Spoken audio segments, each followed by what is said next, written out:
नख पे धरी के श्री गिरिराज, नाम गिरिधर पायो है। सुरपति पूजन बंद करायो, श्री गोवर्धन को पुजवायो। नंद बाबा और जसोदा मात, संग में बलदाऊ जी भ्रात। सकल परिवार कुटुंब ले साथ, करी पूजा विधि सो निज हाथ। 1.25 लाख मन सामग्री को भोग लगायो है। ब्रजवासी ब्रज गोपी आई, वह पकवान डला भर लाई।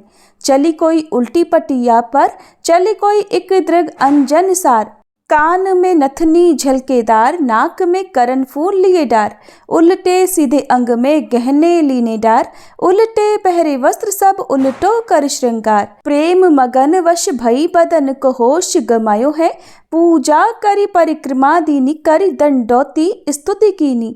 सबन मिली बोलो जब जयकार, बढ़ो सुरपति को क्रोध अपार। मेघ मालो से कहे ललकार, ब्रज को करी देऊ पैया ढार। मूसल धार अपार में सुरपति बरसायो है। ब्रजवासी मन में घबराए, कृष्ण चंद्र के जोरों आए। कोप इंद्र ने कियो आज, सहाय को बहो महाराज। छोड़ी ब्रज कहाँ को जाम में भाज, आपके हाथ हमारी लाज। श्री गिरिराज मुकुट बारे ने ध्यान लगायो है। ब्रजवासिन मन धीर धरायो, सब रो ब्रज एक ठौर बुलायो। लियो गोवर्धन नख पे धार, दाऊ हल मूसर लियो संभार। संग में गोपी गौ और ग्वारिन, कियो गिरि तले ब्रज विस्तार। गोप करे आनंद, नाय छीटा तक आयो है। मधुर मधुर बांसुरी बजाई, सब ब्रज में आनंद रहियो छाई। आप सभी को गोवर्धन पूजा की ढेर सारी शुभकामनाएं। कान्हा जी सदैव आप और आपके परिवारजनों की रक्षा करें। आज गोवर्धन पूजा के इस शुभ अवसर पर हम सब मिलकर गिरिराज गोवर्धन जी का स्मरण करके दिव्य कथा का श्रवण करते हैं। एक बार नंद जी ने पूछा, महाप्राज्ञ सनातन जी, आप सर्वज्ञ और बहुश्रुत हैं। मैंने आपके मुख से ब्रजमंडल के महात्म्य का वर्णन सुना। अब गोवर्धन नाम से प्रसिद्ध जो पर्वत है, उसकी उत्पत्ति कैसे हुई, ये भी मुझे कृपा कर बताइए। इस गिरिश्रेष्ठ गोवर्धन को लोग गिरिराज क्यों कहते हैं, उसका महात्म्य भी मुझसे कहिए, क्योंकि आप ज्ञानियों के शिरोमणि हैं। तब सन्नानंद जी बोले, एक समय की बात है, हस्तिनापुर में महाराज पांडु ने धर्मधारियों में श्रेष्ठ श्री भीष्म जी से ऐसा ही प्रश्न किया था, पर उनके उस प्रश्न को और भीष्म जी द्वारा दिए गए उत्तर को अन्य बहुत से लोग भी सुन रहे थे। उस समय भीष्म जी ने जो उत्तर दिया वही मैं यहाँ सुना रहा हूँ।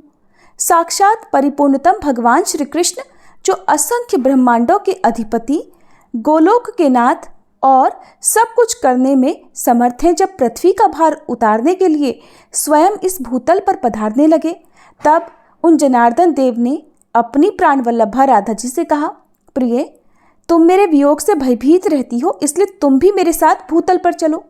श्री राधा जी बोली, प्राणनाथ, जहाँ वृंदावन नहीं है, जहाँ ये यमुना नदी नहीं है और जहाँ गोवर्धन पर्वत नहीं है, वहाँ तो मेरे मन को कभी सुख मिल ही नहीं सकता। सन्नानंद जी कहते हैं, नंदराज, श्री राधा की ये बात सुनकर स्वयं श्री हरि ने अपने धाम से 84 कोस विस्तृत भूमि, गोवर्धन पर्वत और यमुना नदी को भूतल पर भेजा। उस समय 84 कोस विस्तार वाली गोलोक की सर्वलोक वंदिता भूमि 24 वनों के साथ यहाँ आई। गोवर्धन पर्वत ने भारतवर्ष से पश्चिम दिशा में शालमली द्वीप के भीतर द्रोणाचल की पत्नी के गर्भ से जन्म ग्रहण किया। उस अवसर पर देवताओं ने गोवर्धन के ऊपर पुष्प बरसाए। हिमालय और सुमेरु आदि समस्त पर्वतों ने वहां आकर प्रणाम किया। फिर परिक्रमा करके गोवर्धन का विधिवत पूजन किया।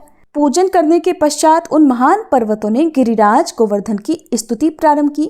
पर्वत बोले, आप साक्षात परिपूर्णतम भगवान श्री कृष्ण चंद्र के गोलोक धाम में, जहाँ दिव्य गौओं का समुदाय निवास करता है तथा गोपाल और गोप सुंदरियां शोभा पाती हैं, सुशोभित होते हो।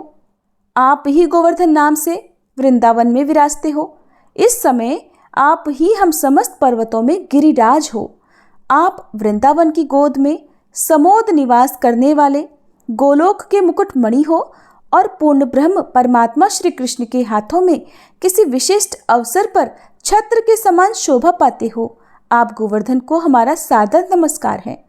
सन्नानंद जी कहते हैं, नंदराज, जब इस प्रकार स्तुति करके सब पर्वत अपने अपने स्थान पर चले गए, तभी से यह गिरिश्रेष्ठ गोवर्धन साक्षात गिरिराज कहलाने लगा है।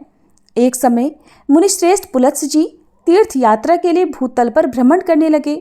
उन महामुनि ने द्रोणाचल के पुत्र श्याम वर्ण वाले श्रेष्ठ पर्वत गोवर्धन को देखा, जिसके ऊपर माधवी लता के सुमन सुशोभित हो रहे थे। वहां के वृक्ष फलों के भार से लदे हुए थे। निर्झरों के झरझर शब्द वहां गूंज रहे थे। उस पर्वत पर बड़ी शांति विराज रही थी। अपनी कंदराओं के कारण वह मंडल का धाम जान पड़ता था। सैकड़ों शिखरों से सुशोभित वह रत्नमय मनोहर शैल तपस्या करने के लिए उपयुक्त स्थान था। तरह तरह की चित्र विचित्र धातुएं उस पर्वत के अवयवों में विचित्र शोभा का आधान करती थी। उसकी भूमि ढालू अर्थात चढ़ाव उतार से युक्त थी और वहां तरह तरह के पक्षी सब ओर व्याप्त थे। मृग और बंदर आदि पशु चारों ओर फैले हुए थे। मयूरों की केका ध्वनि से मंडित गोवर्धन पर्वत मुमुक्षुओं के लिए मोक्षप्रद प्रतीत होता था। मुनिवर पुलत्स्य के मन में उस पर्वत को प्राप्त करने की इच्छा जागी। इसके लिए वे द्रोणाचल के समीप गए।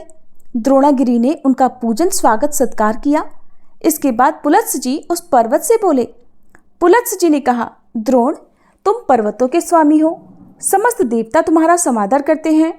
तुम दिव्य औषधियों से संपन्न और मनुष्यों का सदा जीवन देने वाले हो। मैं काशी का निवासी मुनि हूँ और तुम्हारे निकट याचक होकर आया हूँ। तुम अपने पुत्र गोवर्धन को मुझे दे दो। यहाँ अन्य वस्तुओं से मेरा कोई प्रयोजन नहीं है। इसके अलावा मुझे कुछ भी नहीं चाहिए। भोलेनाथ की महानगरी काशी नाम से प्रसिद्ध है, जहाँ मरण को प्राप्त हुआ पापी पुरुष भी तत्काल परम मोक्ष प्राप्त कर लेता है, जहाँ गंगा नदी प्राप्त होती है और जहाँ साक्षात विश्वनाथ भी विराजमान है। मैं वहीं तुम्हारे पुत्र को स्थापित करूंगा, जहाँ दूसरा कोई पर्वत नहीं है। लता, बेलों और वृक्षों से व्याप्त जो तुम्हारा पुत्र गोवर्धन है, उसके ऊपर रहकर मैं तपस्या करूंगा, ऐसी अभिलाषा मेरे मन में जागृत हुई है। सनानंद जी कहते हैं, पुलत्स्य जी की ये बात सुनकर पुत्र स्नेह से विवल हुए द्रोणाचल के नेत्रों में आंसू भर आए। उन्होंने पुलत्स्य मुनि से कहा। द्रोणाचल ने कहा, महामुने, मैं पुत्र स्नेह से आकुल हूँ। ये पुत्र मुझे अत्यंत प्रिय है। फिर भी आपके शाप के भय से भयभीत होकर आज मैं इसे आपके हाथों में देता हूँ। फिर द्रोणाचल ने अपने पुत्र से कहा, बेटा, तुम मुनि के साथ कल्याणमय कर्म क्षेत्र भारतवर्ष में जाओ। वहाँ मनुष्य सत्कर्मों द्वारा धर्म, अर्थ और काम त्रिवर्ग सुख प्राप्त करते हैं तथा निष्काम कर्म और ज्ञान योग के द्वारा क्षण भर में मोक्ष भी पा लेते हैं। तब गोवर्धन ने कहा, मुने, मेरा शरीर 8 योजन लंबा, 2 योजन चौड़ा और 5 योजन चौड़ा है। ऐसी दशा में आप किस प्रकार मुझे ले चलेंगे? तब पुलत्स्य जी ने कहा, बेटा, तुम मेरे हाथ पर बैठकर सुखपूर्वक चले चलो। जब तक काशी नहीं आ जाती तब तक मैं तुम्हें अपने हाथ पर ही ढोए चलूंगा। गोवर्धन ने कहा, मुने, मेरी एक प्रतिज्ञा है। आप जहाँ कहीं भी भूमि पर मुझे एक बार रख देंगे, वहाँ की भूमि से मैं पुनः उत्थान नहीं करूँगा। पुलत्स्य जी ने कहा, मैं इसे शाल्मली द्वीप से लेकर भारतवर्ष के कोसल देश तक तुम्हें कहीं भी रास्ते में नहीं रखूँगा। ये मेरी प्रतिज्ञा है। सनानंद जी कहते हैं, नंदराज, इसके बाद वह महान पर्वत पिता को प्रणाम करके पुलत्स्य मुनि की हथेली पर आरूढ़ हुआ। उस समय उसके नेत्रों में आंसू भर आए। उसे दाहिने हाथ पर रखकर पुलत्स्य मुनि लोगों को अपना तेज दिखाते हुए धीरे धीरे चलने लगे और फिर ब्रजमंडल में आ पहुंचे। गोवर्धन पर्वत को अपने पूर्व जन्म की बातों का स्मरण था। ब्रज में आने पर उसने मार्ग में मन ही मन सोचा कि यहाँ ब्रज में असंख्य ब्रह्मांड नायक साक्षात परिपूर्णतम भगवान श्री कृष्ण अवतार लेंगे और ग्वाल बालों के साथ बाल लीला और किशोर लीला करेंगे। इतना ही नहीं, वे श्रीहरि यहाँ दान लीला और मान लीला भी करेंगे। इसलिए मुझे तो यहाँ से अन्यत्र कहीं भी नहीं जाना है। ये ब्रज भूमि और ये यमुना नदी गोलोक से यहाँ आई है। श्री राधा के साथ भगवान श्री कृष्ण का भी यहाँ शुभागमन होगा। उनका उत्तम दर्शन पाकर मैं तो कृतकृत्य हो जाऊंगा। मन ही मन ऐसा विचार करके गोवर्धन ने मुनि की हथेली पर अपने शरीर का भार बहुत अधिक बढ़ा लिया। उस भार से मुनि अत्यंत थक गए। उन्हें पहले की कही हुई बात याद नहीं रही। उन्हें अपनी प्रतिज्ञा भी भूल गई। उन्होंने पर्वत को हाथ से उतारकर ब्रजमंडल में रख दिया। भार से पीड़ित तो वे थे ही, लघु शंका से निवृत्त होने के लिए वे चले गए।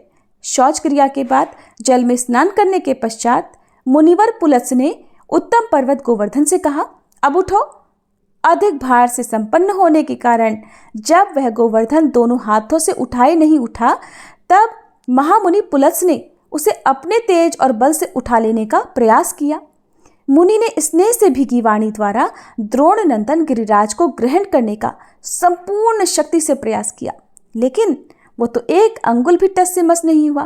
तब पुलत्स जी प्रेम पूर्वक बोले, गिरिश्रेष्ठ चलो चलो, भार अधिक ना बढ़ाओ, मत बढ़ाओ ना, मैं जान गया तुम रूठे हुए हो। अच्छा शीघ्र बताओ तो तुम्हारा क्या अभिप्राय है।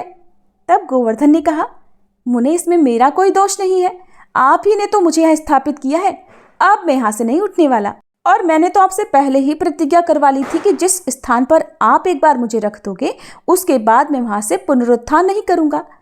सन्नानंद जी कहते हैं, ये सुनकर मुनि श्रेष्ठ पुलत्स की सारी इंद्रियां क्रोध से चंचल हो उठी। मारे क्रोध के उनके ओष्ठ फड़कने लगे। उनका सारा प्रयास व्यर्थ हो जाने के कारण उन्होंने द्रोण पुत्र गोवर्धन को श्राप दे दिया। पुलत्स जी बोले, पर्वत तू बड़ा ढीठ है, तूने मेरा मनोरथ पूर्ण नहीं किया, इसलिए तू प्रतिदिन तिल तिल भर क्षीण होता चला जा। सन्नानंद जी कहते हैं, नंद ऐसा कहकर पुलत्स मुनि काशी चले गए। उसी दिन से यह गोवर्धन पर्वत प्रतिदिन तिल तिल करके क्षीण होता चला जा रहा है। जब तक भागीरथी गंगा और गोवर्धन पर्वत इस भूतल पर विद्यमान है, तब तक कली का प्रभाव बिल्कुल नहीं बढ़ेगा और गोवर्धन का यह प्रकट चरित्र परम पवित्र और मनुष्यों के बड़े से बड़े पापों का नाश करने वाला है। प्रेम से बोलिए, गिरिराज गोवर्धन की जय, श्री कृष्ण भगवान की जय। गोवर्धन पूजा करने के बाद जब परिक्रमा की जाती है तो परिक्रमा मार्ग में पूंछरी का लौठा नामक स्थान आता है, जो कि राजस्थान में पड़ता है। यहाँ पहलवान को लौठा कहते हैं और यहाँ मंदिर में श्री हनुमान जी का विग्रह स्थापित है। प्राचीन कथा के अनुसार जब भगवान कृष्ण गोवर्धन पर्वत के इस क्षेत्र में गौचारण के लिए आते थे, तब श्री हनुमान जी भी उनके साथ खेला करते थे। दोनों साथ साथ भोजन और बातें भी किया करते। किंतु जब भगवान श्री कृष्ण की लीलाएं पूर्ण हो गई और उसके बाद उनके वैकुंठ गमन का समय आया, तो हनुमान जी तो उदास हो गए और उनके विरह में दुखी होकर कहने लगे कि प्रभु आप तो अपने धाम में जा रहे हो, लेकिन मैं तो अकेला हो जाऊंगा। क्योंकि हनुमान जी को तो अमरता का वरदान मिला हुआ है, वे हर युग में इस धरती पर विराजमान रहते हैं। हनुमान जी की इस बात पर भगवान कृष्ण ने उन्हें आश्वस्त किया कि कलयुग में गिरिराज गोवर्धन को मेरा साक्षात स्वरूप मानकर इसकी परिक्रमा की जाएगी और ये परिक्रमा तभी पूर्ण मानी जाएगी जब आप स्वयं इसके साक्षी होंगे। आपके दर्शनों के बिना गोवर्धन परिक्रमा पूर्ण नहीं मानी जाएगी। इससे आपके पास सदैव भक्तों की चहल पहल भी रहा करेगी। इसी मान्यता के अनुसार गिरिराज गोवर्धन की परिक्रमा करते समय प्रत्येक श्रद्धालु और भक्त यहाँ पर आकर दर्शन करके अपनी साक्षी दिलाने आते हैं। पूंछरी के लौठा यानी हनुमान जी के दर्शन और साक्षी के बाद प्रारंभ वाले मुखारविंद पर पहुंचकर परिक्रमा समाप्त की जाती है। प्रत्येक व्यक्ति को अपने जीवन काल में वर्ष में एक बार गिरिराज गोवर्धन की परिक्रमा अवश्य ही करनी चाहिए। यदि आप आज घर पर गोवर्धन पूजा कर रहे हैं तो गोवर्धन पूजा करते समय इस कथा का भी श्रवण सच्चे मन से करना चाहिए। ऐसा करने पर भी भगवान कृष्ण और गिरिराज गोवर्धन जी की कृपा प्राप्त होती है। ये थी आज की कथाएं। अगर आपको अच्छी लगी हो तो वीडियो को लाइक जरूर कीजिएगा।